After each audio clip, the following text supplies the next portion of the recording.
ETV YouTube ఛానల్స్లో మీ వ్యాపార ప్రకటనల కోసం ఈ నంబర్కి కాల్ చేయండి. రాబోయి చందమామ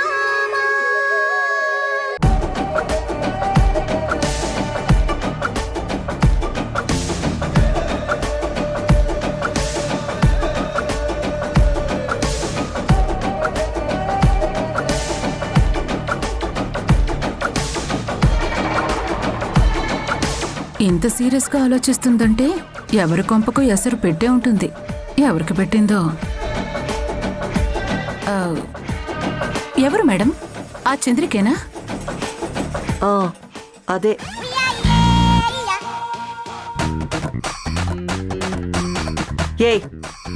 ఏంటే ఏమాగుతున్నావు? మీరు ఏది అనుకుని చంద్రికేనా అంటే అవును అన్నారు. నీరజా, నాకు తెలుసు మేడం మీ క్యారెక్టర్ గురించి.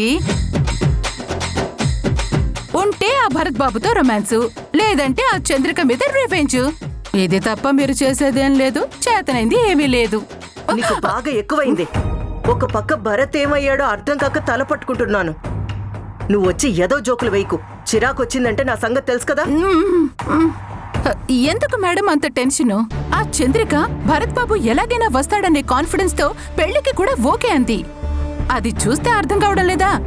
భరత్ బాబు ఎక్కడికి పోలేదు, ఖచ్చితంగా వస్తాడు. ఇద్దాని కాన్ఫిడెన్స్ కాదే, ఓవర్ కాన్ఫిడెన్స్. ఆ భరత్ ఏదో ప్లాన్ తో వెళ్ళాడు. అన్నీ చూసుకొని వచ్చి పెళ్లి ఆపుతాడు అనుకొని పెళ్లికి రెడీ అంది. కానీ దానికి తెలియని విషయం ఏంటంటే, భార్యని ఇలాంటి సిచ్యుయేషన్లో వదిలేసి భరత్ ఎలా కనిపించకుండా వెళ్తాడు? భరత్ని ఇక్కడే ఎవరో ఎత్తుకుని పోయి దాచేశారు. ఆ విషయం అర్థం కాక భరత్ ఏదో ప్లాన్తో వెళ్ళాడు, నా మొగుడు పెద్ద హీరో, నన్ను కాపాడుతాడు అనుకుని పెళ్లికి ఓకే అని గ్రీన్ సిగ్నల్ ఇచ్చింది. కానీ భరత్ ఆ టైంకి రాడు. చచ్చినట్టు సిద్ధుతో తాళి కట్టించుకోవాల్సిందే. అమ్మో, అలా అయితే ఇప్పుడే వెళ్ళి చంద్రికకి ఈ విషయం చెప్పి పెళ్లి ఒప్పుకోవద్దని చెప్తాను. ఆగవే. ఎక్కడికే వెళ్ళేది? దాని పెళ్ళయ్యేంత వరకు నోరు విప్పావంటే గొంతులో పొడుస్తాను. ఏంటి మేడం ఇది? ఆ చంద్రిక సంగతి వదిలేయండి. కనీసం భరత్ బాబు ఏమయ్యాడని మీరైనా చూసుకోవాలి కదా. మీరు కనిపెట్టండి. ఇప్పుడు నేనే యాక్షన్ తీసుకోను. అనుకోకుండా చంద్రిక నాకు ఛాన్స్ ఇచ్చింది. దాన్ని యూజ్ చేసుకొని చంద్రికకి ఈ పెళ్లి చేసి అడ్డు తొలగించుకోవాలి. ఆ తర్వాత భరత్ గురించి ఆలోచిస్తాను. పాపం మేడం, చంద్రికని చూస్తుంటే జాలేస్తుంది. ఎందుకే? తన భర్త తిరిగొస్తాడనుకుని పెళ్లికి ఒప్పుకొని తనంతట తాను బలవడానికి సిద్ధంగా ఉంది. పాపం మేడం. అది పాపం అయితే మరి నేనేంటే? మిమ్మల్ని పాపం తలిచినోడది పాపమండి. నోరు మూసుకొనుండు, అర్థమైందా?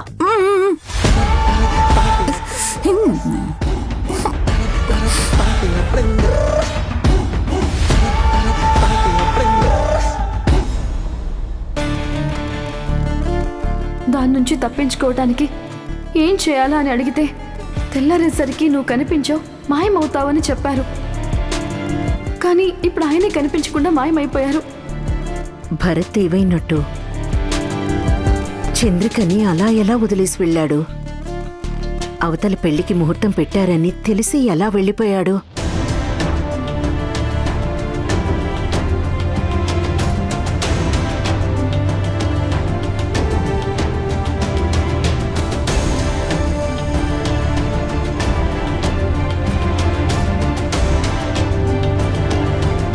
రుద్రాణి దాచిందా? అది భరత్తో తాళి కట్టించుకోవాలని చూసిన మనిషి ఇలాంటి ఛాన్స్ని ఎలా వదులుకుంటుంది? ఇది తన పని కాదు. మరేమయ్యాడు? ఎవరు దాచారు?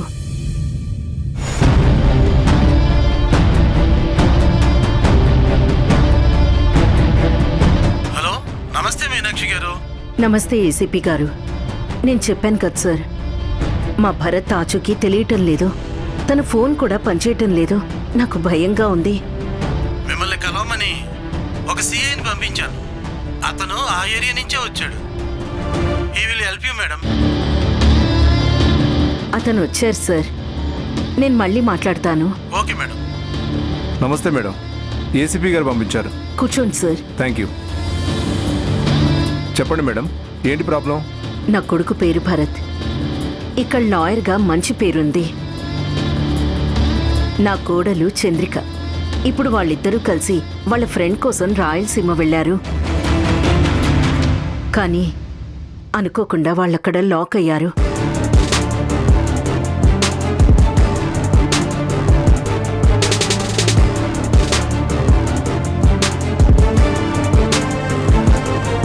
ఇప్పుడు భరత్ అక్కడ కనిపించటం లేదు. ఏమయ్యాడో తెలీదు. అతని కోసం నా కోడలు అక్కడ వెయిట్ చేస్తోంది. అలాంటప్పుడు మీరు భరత్ గారిని వెతకడం కంటే ముందు ఫోర్స్తో వెళ్ళి ఆ పెళ్లిని ఆపేయడం మంచిది కదా మేడం. లేదు సిఐ గారు, అక్కడిప్పుడు నా కోడలు ఆ ఇంటి కోడలుగానే ఉండాలి. లేదంటే అక్కడ చాలా సమస్యలు వస్తాయి. దానికంటే ముందు నా కొడుకు కోడలు అక్కడ ఉంటున్న పర్పస్ స్పాయిల్ అయ్యే అవకాశం ఉంది. అందుకే నా కొడుకొచ్చి ఆ పెళ్లి నాపాలి.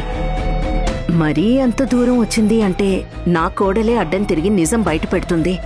బట్ ఆ లోపలే నా కొడుకు ఏమయ్యాడో తెలుసుకోవాలి. చూడండి మేడం, నాకు ఆ ఏరియా మొత్తం చాలా బాగా తెలుసు. దాదాపు 8 ఏళ్ళు వర్క్ చేశాను. నాకు ప్రతి అంగుళం తెలుసు. నేను ఇప్పుడే స్టాఫ్ను తీసుకుని వెళ్ళి వెతుకుతాను మేడం. మీరేం చేస్తారో చేయండి. కావాలంటే ఆ జిల్లా ఎస్పీ గారికి కూడా రికమెండ్ చేయిస్తాను. నాకు నా కొడుకుని ఎవరు దాచారు, తను ఏమయ్యాడో తెలియాలి. ముందు వాడెక్కడున్నా సరే విడిపించి బయటికి తీసుకురావాలి. Please sir. సరే మేడం, నేను ఎంక్వైరీ మొదలు పెడతాను. అలాగే సార్. ఎప్పటికప్పుడు అప్డేట్స్ నాకు ఇస్తూ ఉండండి. అలాగే madam, that is part of my duty. I will back. Thank you.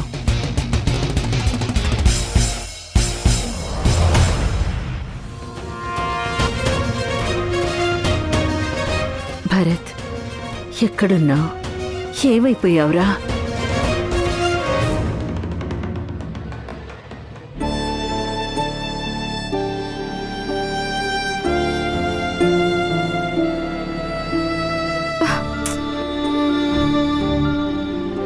చూడండి భానుమతి గారు, మీ అబ్బాయి చేసిన పని నాకు చెప్పకుండా ఎలా మాయమైపోయారో. అసలు ఇక్కడ నేను ఎలాంటి పరిస్థితుల్లో ఉన్నానో ఆయనకు తెలీదా?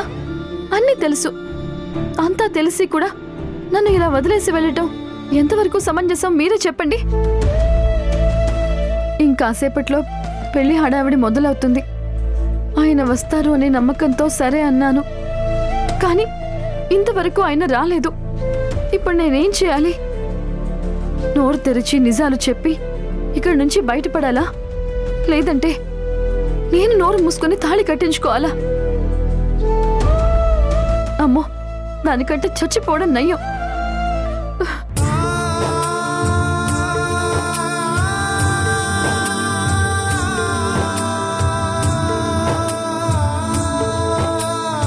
నాకేం చేయాలో అర్థం కావట్లేదు. ఇప్పుడు నేనేం చేయాలి? ఏం చేస్తావు? ఎదురు మాట్లాడకుండా వెళ్ళి పెళ్లి కూతురుగా రెడీ అవుతావు. అరే, ఏంటి అలా చూస్తున్నావు చంద్రిక? నేనేమైనా తప్పు చెప్పానా? నువ్వే చెప్పావు కదా. భరత్ గారి మీద నాకు నమ్మకం ఉంది, ఆయన్ని ఏ శక్తి ఆపలేదు, అది ఇది అని అరగంట సేపు గుక్క తిప్పుకోకుండా అనర్గళంగా చెప్పావు. మరి ఇప్పుడేంటి ఇంత డల్ అయ్యావు? భరత్ వస్తాడు అనే నమ్మకం, ఆ కాన్ఫిడెన్స్ కొద్ది కొద్దిగా తగ్గిపోతూ ఉంది కదా. అంతే, ఇప్పుడు కొంచెం తగ్గుతుంది. ఆ తర్వాత నీకు మంగళ స్నానాలకి పిలిచి స్నానాలు చేయిస్తారు. నెత్తిన పోసే నీళ్లతో నీ మిగిలిన కాన్ఫిడెన్స్ కూడా పూర్తిగా కొట్టుకుపోతుంది. ఆ తర్వాత నీకు బుగ్గన చొక్క పెట్టి మంగళ స్నానం చేయిస్తాం చూసావా? అప్పుడు నీ కళ్ళల్లో కన్నీళ్లు మొదలవుతాయి. అప్పుడు గుమ్మం వైపు ఎవరొచ్చినా ఆశగా చూస్తావు. వచ్చిన ప్రతి మనిషి భరత్ కాకపోతాడా అని చూస్తావు. ఎంత చూసినా తను రాడు. ఎందుకంటే వచ్చే మనిషి అయితే కనిపించకుండా వెళ్ళడు కదా. భరత్ నా మెళ్ళో తాళి కట్టకుండా పెళ్ళి ఆపించాలని నువ్వు ప్లాన్ చేశావు అనుకున్నావు. కానీ నీకు తెలీదని నాకు అర్థమైంది. అందుకే తెలివిగా నీకు పెళ్లి జరగాల్సిందే అని నిన్ను కమిట్ చేయించాను చంద్రిక. ఏది జరిగినా నాకు అనుకూలంగా మార్చుకోవడం నాకు అలవాటు. ఇప్పుడు దీన్ని కూడా మార్చేసుకున్నాను. ఈ పెళ్లితో నీ దరిద్రం నాకు వదిలిపోతుంది. రుద్రాణి, నిన్ను ఏందమ్మా ఇంకా ఏంది అట్టనే ఉండవు? పద, అవతల మంగళ స్నానాలు చేయించాలి కదా, అందరూ వచ్చుండారమ్మీ. పద పద చంద్రిక, ఏం ఆలోచిస్తున్నావు? ఓ, భరత్ గారు రాలేదేంటా అనా? ఆయన ముహూర్తం టైంకి వస్తారని నువ్వే చెప్పావు కదా. నువ్వు చెప్పింది నిజమే. ఆయన ఏదో ముఖ్యమైన పని మీద వెళ్లారండి. నీ మెళ్ళో తాళి పడగానే ఆయన వస్తారని నాకు చెప్పారు. నీకేమైనా ఫోన్ చేసినాడమ్మా? అవునండి. నా గురించి అస్సలు ఎదురు చూడకండి, అనుకున్న టైంకి చంద్రిక సిద్ధులకి పెళ్లి జరిగి తీరాలి అని చెప్పారు. మరి మీ పెళ్లి సంగతి కూడా గుర్తు చేయాల్సింది కదమ్మీ. మాకు తొందరే ఉంది, ఎప్పుడైనా మనం పెళ్లి చేసుకోవచ్చు, ముందు చంద్రిక పెళ్లి జరగాలి అని చెప్పారండి. అట్నా? సరే, ఆ అమ్మిని తొందరగా తీసుకుని రామ్మా. బంగారు కొండ, రా, మనం పోయి పెళ్లి పనులు చేద్దాం. చంద్రిక, ఇంక నువ్వు ఏం చేయలేవు. పద, వెళ్ళి మంగళ స్నానాలు చేసి పెళ్లి కూతురులా రెడీ అవ్వాలి. కమాన్ పద.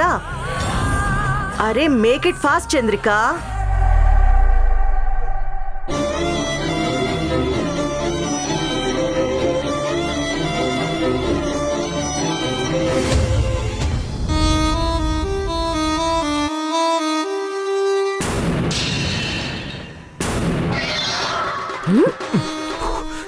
ఒరే ఒరే ఎదవా, ఏంట్రా నువ్వు చేస్తుంది?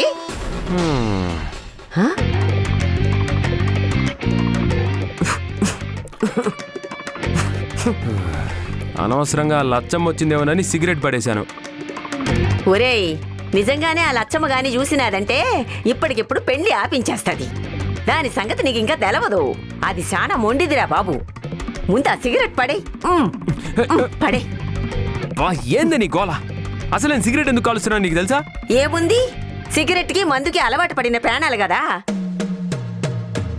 ఆ దమ్ము పేకపోతే ప్రాణం కొట్టుకుంటా ఉంటాది. కాస్త పెళ్ళి అయ్యేంత వరకైనా జాగ్రత్తగా ఉండరా, అర్థమైనాదా? నా బాధ నీకు అర్థం కావట్లేదే బామ్మ. ఆ భరత్ గడు వచ్చాడంటే ఏదో రకంగా ఈ పెళ్లిని ఆపుతాడు. అదే నాకు భయంగా ఉంది. ఈ పెళ్లి గనక ఆగింది అంటే మన చేతికి మిగిలేది చెప్పే. అవసరమైతే ఆ భరత్ గడే చంద్రికని రెండో పెళ్ళంగా చేసుకుని ఆస్తి మొత్తం లాగేసుకుని పారిపోతాడే, అది నా భయం. ఒరేయ్, నువ్వు ఈ రోజు వచ్చి ఆస్తి పోతాదని ఏడుస్తా ఉండావు. నేను మీ నాయన 30 ఏళ్ల కాడ్నుంచి ఈ ఆస్తి ఎప్పుడొస్తుందా అని కాసుకొని కూర్చుని ఉండావరా. మరి మాకెట్టుండాలా? వాడొచ్చే ఏం చెయ్యాలనో మీ నాయన చూసుకుంటాడు. నువ్వు అనవసరంగా యోచన చేసి ఇట్ట దమ్ము కొట్టి మందు కొట్టి దొరికినావనుకో మొదటికే మోసం వచ్చాది. తొందరగా ఈ చెత్తంతా తీసి అవతల పడే. అవతల ఆ ఎమ్మికి మంగళ స్నానాలు కూడా మొదలుపెట్టుండారు. కానీ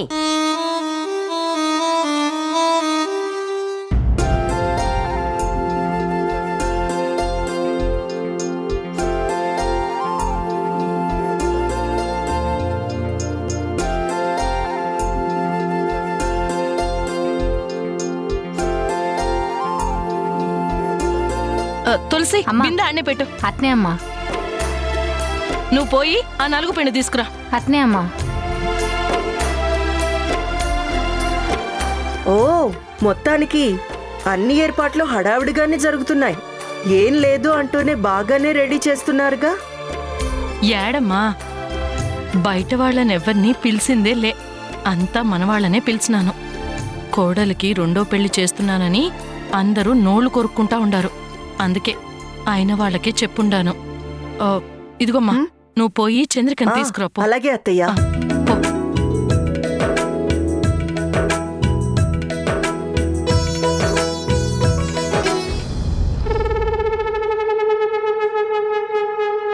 రా రా చంద్రిక, ఇంకా ఎందుకు బెట్టు చేస్తున్నావు?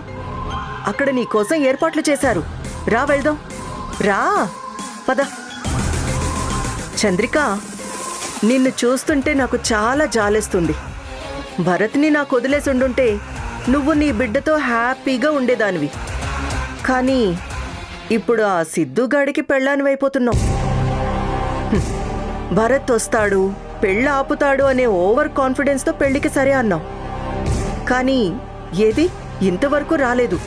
చూసావా, నీ కోసం పసుపు నీళ్లు 4 రెడీగా ఉన్నాయి. పద. అయ్యో, అందరూ చూస్తున్నారు. పద. రండమ్మీ. వస్తున్నావు. రా చంద్రిక. రామ్మా. పద, కూర్చో కూర్చో కూర్చో కూర్చో. అత్తయ్య, ఏందమ్మీ?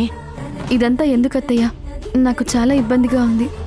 వీళ్ళంతా బయటోళ్ళు కాదమ్మీ, అంతా మనోళ్లే. నువ్వేం బాధపడాల్సిన పని లేదమ్మీ.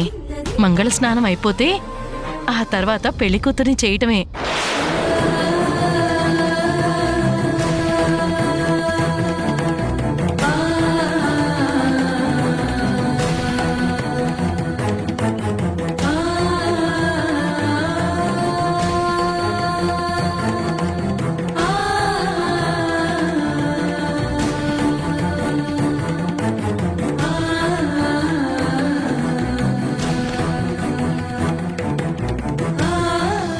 తులసి, అక్షింతలు అందుకో.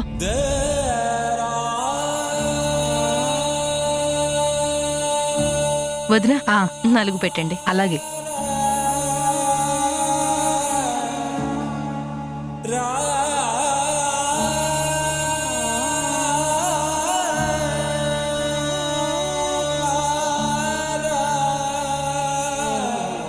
రండి మీరు కూడా.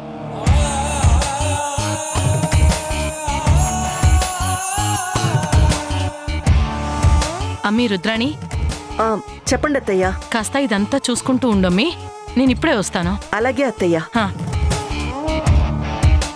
మీరు కూడా వచ్చి రాయండి. రండి.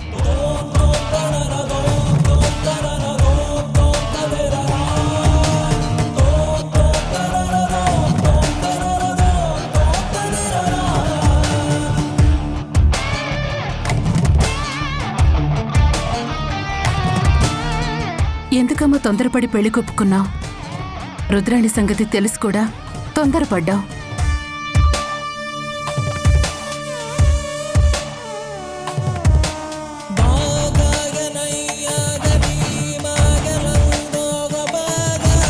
మీరు వెళ్ళి 4 పెట్టండి. అలాగే.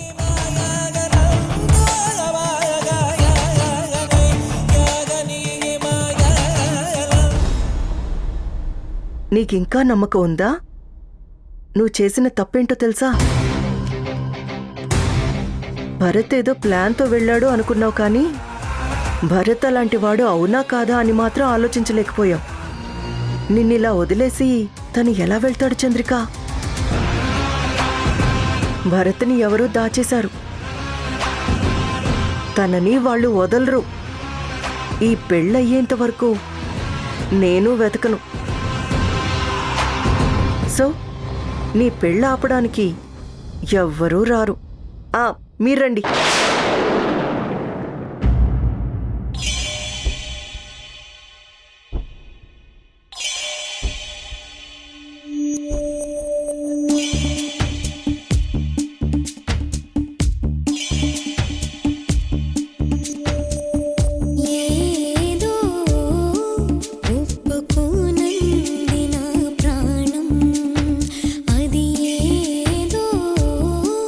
చెప్పలేనంది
బిడ్డ నా కండ్ల ముందే ఆనందంగా ఉండాలని ఈ పెండ్లి చేస్తా ఉండాను. నువ్వు ఏడున్నా ఈ అమ్మిని నిండు మనసుతో దీవించు. సార్ ఇది ఆ భరత్ మొబైల్ లాగే ఉంది. ఎవరు ఈ పని చేసి ఉంటారు?